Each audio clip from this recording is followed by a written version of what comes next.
Executive Summary, BPI. Bank of the Philippine Islands is considered to be the first ever bank in Southeast Asia. Established and founded during 1851, the company sets out to be one of the largest banks for market capitalization. Bank of the Philippine Islands is a company that caters to financial strengths and even services innovation. The main results of the external and internal analysis are that the company has distinct strengths, weaknesses, opportunities, and threats that then makes BPI distinct towards other companies that are part of its industry. The strategic and financial objectives that BPI compels that addresses found issues traced from the analysis would be its strong heritage and methods of grabbing the attention of potential clients.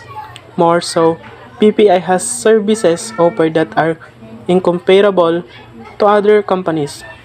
That then sets out BPI as one of the strongest companies to ever cater to the Filipino needs, disregard the current events and status in life. Company background, nature of business. As the first bank in Southeast Asia, BPI has built a reputation for customer trust, financial strength, and technological innovation throughout the years. Every Filipino's everyday life has been influenced by business, goods, and services since 1851, and the country's economy has continued to grow and evolve as a result of this influence. Types of operation. In addition to consumer banking and loaning, BPI offers a variety of services such as resource management, payments, insurance, protection business, and appropriation, foreign commerce, rental, and corporate and venture banking. Form of business. With the help of its subsidiaries and affiliates, BPI operates as a universal bank, providing a diverse variety of financial products and services to both retail and corporate customers. It is a commercial bank that provides a wide form of business. With the help of its subsidiaries and affiliates, BPI operates as a universal bank, providing a diverse variety of financial products and services to both retail and corporate customers. It is a commercial bank that provides a wide range of financial services. Current revenue and profit. In 2021, BPI sales would have decreased by 4.2% year-on-year to 97.4 billion. As a result of rising technological costs, the bank's operational expenditures increased by 5.4% to 50.73 billion from the same period the previous year. Number of employees. Based on direct hiring until the end of 2019, this projected that around 428 probationary workers will be impacted. Number of branches. The bank has a branch network of more than 1,176 branches in the Philippines, Hong Kong, and Europe, as well as about 3,000 ATMs and cash withdrawal machines. Number 1. Metropolitan Bank and Trust Company has grown to become the country's primary universal bank and one of the country's most important financial organizations. Number 2. BDO Unibank. In the Philippines, BDO is a full-service universal bank that offers a wide range of financial services. Number 3. Philippine National Bank, the nation's first universal bank and the fourth biggest privately owned commercial bank in the country. RCBC. Number 4. The Rizal Commercial Banking Corporation is one of the country's major universal banks. Number 5. Principal. Based on this minus LOA, United States is a worldwide financial investment management and insurance corporation with headquarters in the United States. Number 6. UBL, the name of a Pakistani international commercial bank that is a subsidiary of the British corporation Bestway of Group. Its headquarters are in Karachi, Pakistan. 2. Vision Mission Analysis. We aim to build a better Philippines. Mission Statement and Evaluation. We nurture every Filipino's future with a trusted approach to managing money and innovation that makes life easier every day. External analysis, political factors of BPI. The policies of the Philippine government have the potential to enhance the investment climate in the industry. Given the greater support of the recommended policies among the general public, it is reasonable to expect that the implementation of these policies will take place over a longer period of time than the current government's authorized term. Economic factors of BPI. Consumer spending will be subjected to downward pressure despite the fact that consumer disposable income has remained consistent. Growing inequality in society will have a negative influence on consumer mood, which will in turn have negative impact on consumer purchasing behavior. Core infrastructure is readily available in the Philippines so that the Bank of the Philippine Islands would mostly be improving the economic factors of the Philippines from its provide services. Social factors of BPI. Social conventions and hierarchy. The society of the Philippines is in no way distinct from society of the Bank of the Philippines Islands, which serves as its home market. It should seek to construct a local workforce that is more familiar with social norms and attitudes in order to better service clients in the local area before focusing on worldwide expansion after it has established itself in domestic settings. Technological factors of BPI.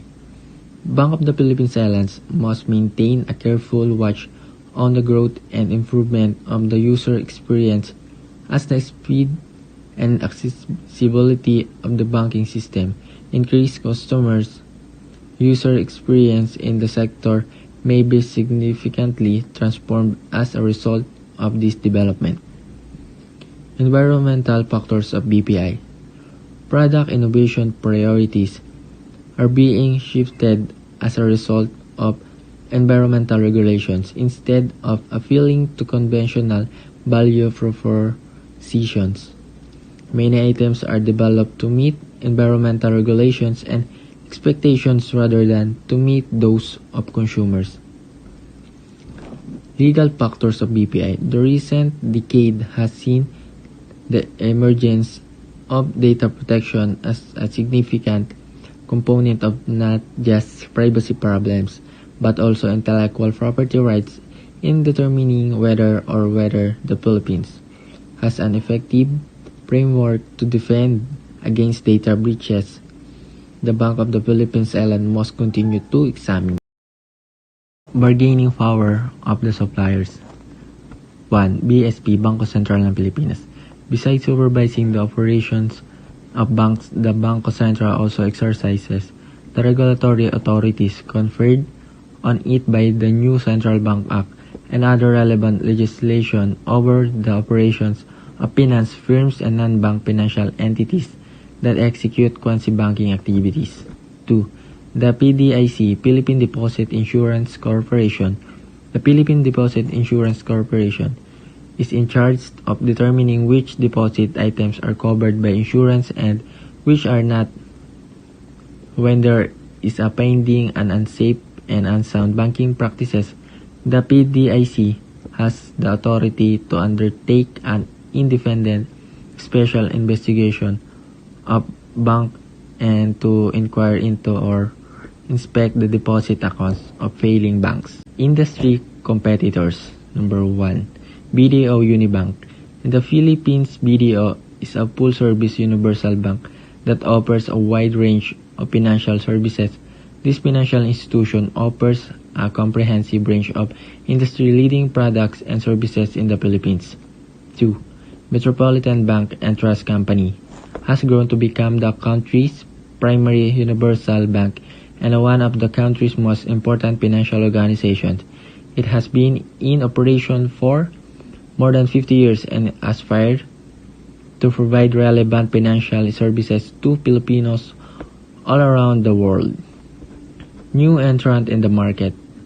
Sterling Bank of Asia is a financial institution based in Hong Kong, a savings bank founded in February 2007 by experienced business people, and entrepreneurs, and managed by seasoned professional bankers.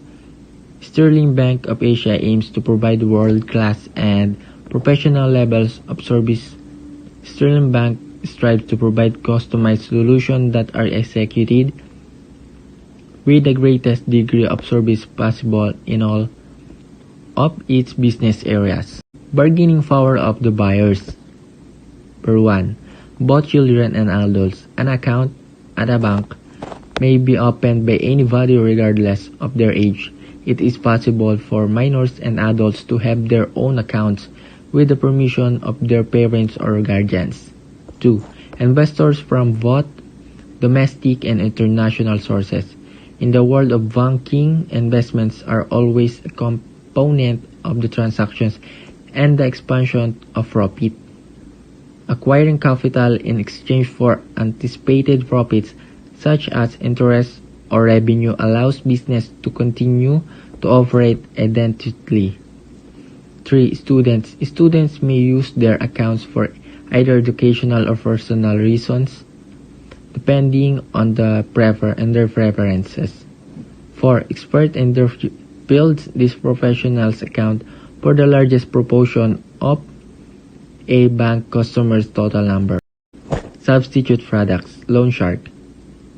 A loan shark is a person or organization that provides unsecured loans to people at excessive interest rates and who often enforces repayment by blackmail or threats of violence.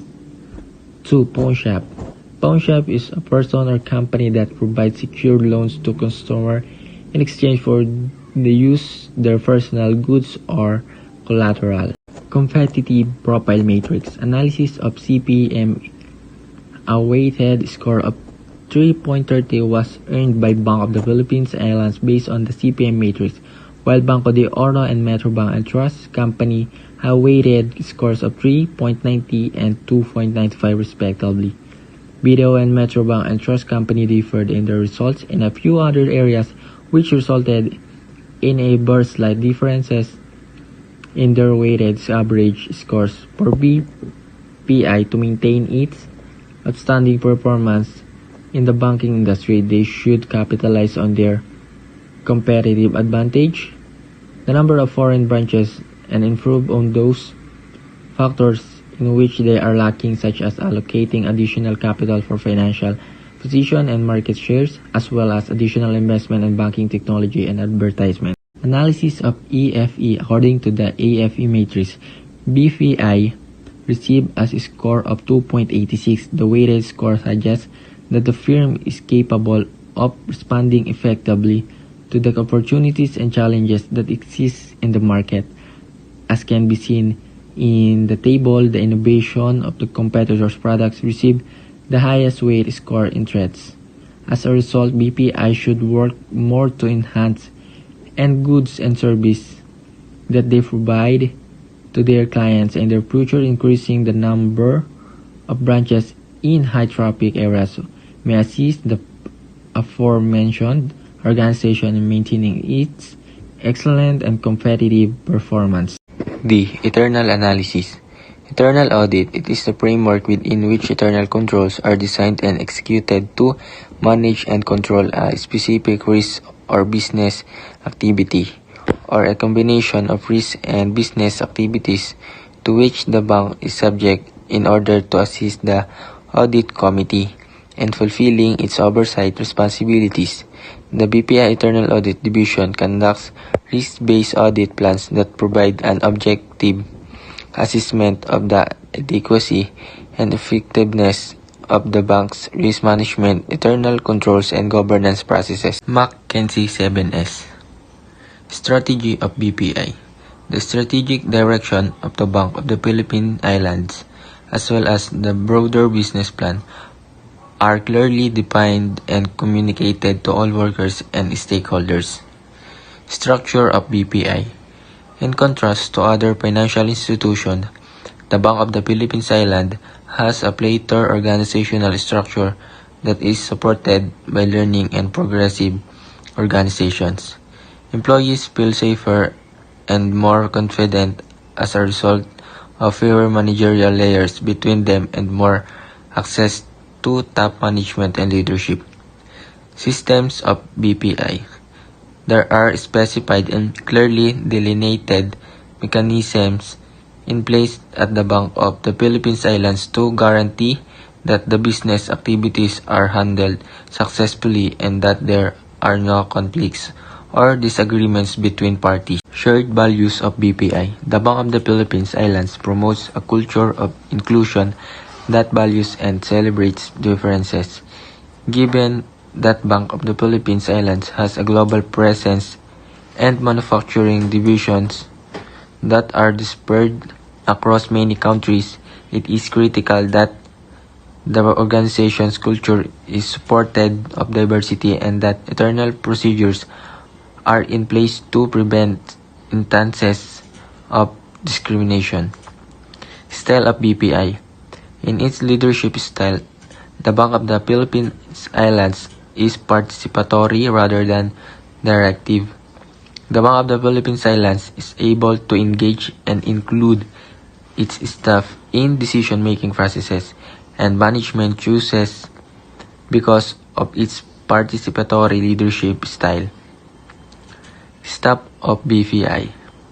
When it comes to recognizing prospective requirements of competencies and capacities for the organization, Bank of the Philippines Islands has a well-defined framework in place.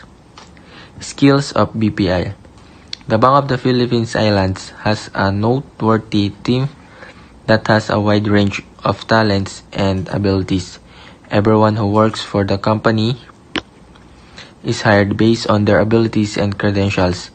We take pleasure in employing the most qualified people and nurturing them further in order to promote growth and development at Bank of the Philippines Islands. Tasks and job positions have been established at the Bank of the Philippines Islands. Employs and educates workers for the appropriate skill levels in order to fulfill those duties and responsibilities. IFE Matrix. Internal strengths. Number 1. Most number of remittance abroad, 0.20 for 0.80. 2. International strong brand recognition, 0.5, 3, 0.15. 3. BPI branches in malls, 0.5, 3, 0.15. Number 4. Banking service alliance with other firms, 0.10 for 0.40.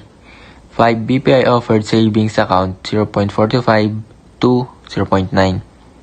6. Strong financial performance, 0.15 to 0.3. 7. Well-trained employees, 0.2 to 0.4. 8. Advanced infrastructure, 0.5, 3, 0.15. 9. Online services, 0.2 to 0.4. 10. Friendly staffs, 0.1, 1, 0.1. 11. Longer banking hours, 0.1, 1, 0.1. Internal weaknesses. Number 1. Partnership with schools and other firms, 0.20 for 0.80. 2. Few branches in rural areas, 0.5 for 0.20. 3. Closing accounts without prior notice, 0.3, 3, 0.9. 4. Ineffective marketing promotions, 0.4, 3, 0.12. 5. High bank service charges, 0.2 to 0.4. 6. Higher maintenance balance, 0.2 to 0.4. 7. Slow customer service, 0.2, 3, 0.6. 8. Lack of inventory management skills due to decentralized management, 0.5, 3, 0.15. Total 1 and 3.37. BPI receives a score of 3.37 on the IFE matrix. Thus, the firm enjoys a greater than average return on investment as well as good position within the industry overall. The widespread presence of BPI local branches and ATM machine and well-known shopping malls contributes to the company's growing reputation among the general public in the country. Letter E. Strategy formulation. SWOT analysis. Opportunities and threats. In strength, strategies taking advantage of brand familiarity in new markets. Also, the threats of strength is investing in research and development to prevent industry disruptors. Also, they have weaknesses. The weaknesses on opportunities, they putting money into customer-oriented service and the supply chain. Also, the threats of weaknesses. Strategies get out of the company and concentrate on areas of development. This is the figure 4 of space matrix. This is the feasible but subject to change space matrix of BPI. Each factors or terms that are found in the EFE and IFE can be shown in both the internal and external strategy position of BPI. The status of both the EFE and IFE of Bank of the Philippine Islands translate into average grade with a grade of 3 to 4 considered to be higher than average. Regardless of the changing status found within any company, it should never serve as a setback for any organization but rather as a inspiration to create rooms of improvement.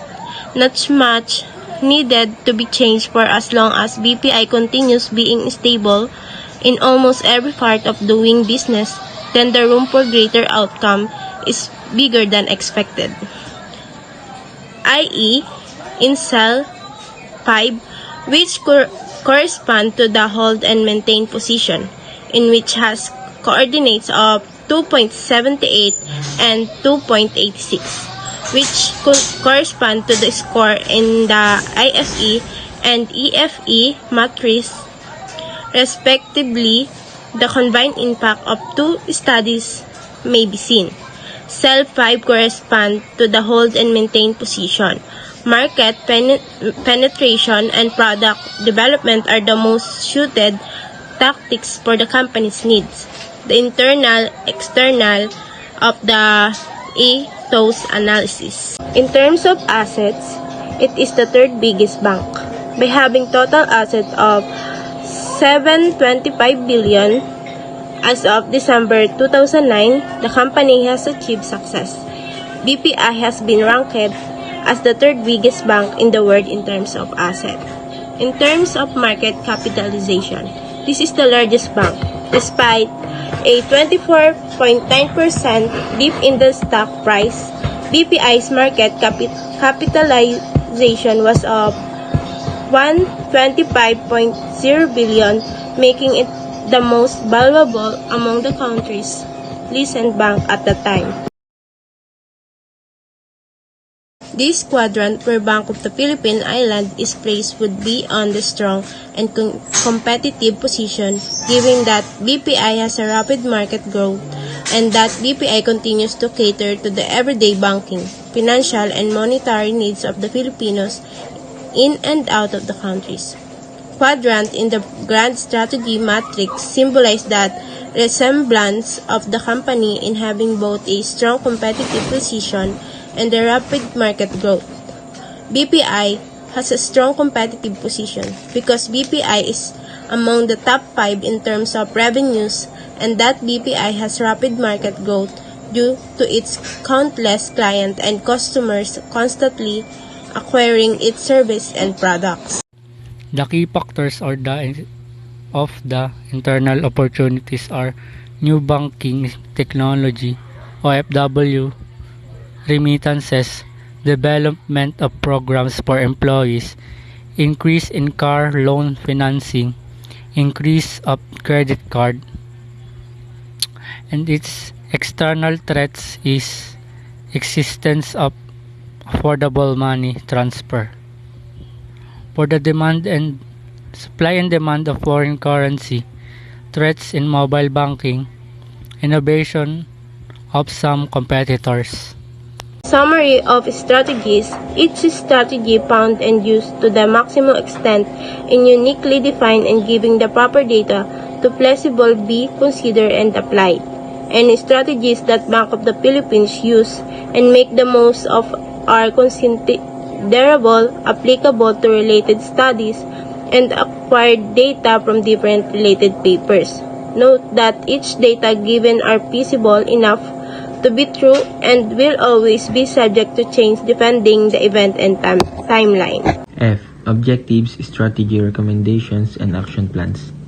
Recommended vision statement. Old. We aim to build a better Philippines. New. Bank of the Philippines Islands envisions a better Philippines, proving that the future will always be the time for Filipinos to continue to prosper. Recommended mission statement. Old. We nurture every Filipino's future with a trusted approach to managing money and innovation that makes life easier every day. New. Bank of the Philippine Islands mission is to set the worldly standard in catering to every individual's needs in relation to monetary transactions, and that BPI will be the basis for the world follow and be inspired with. Strategic and financial objectives.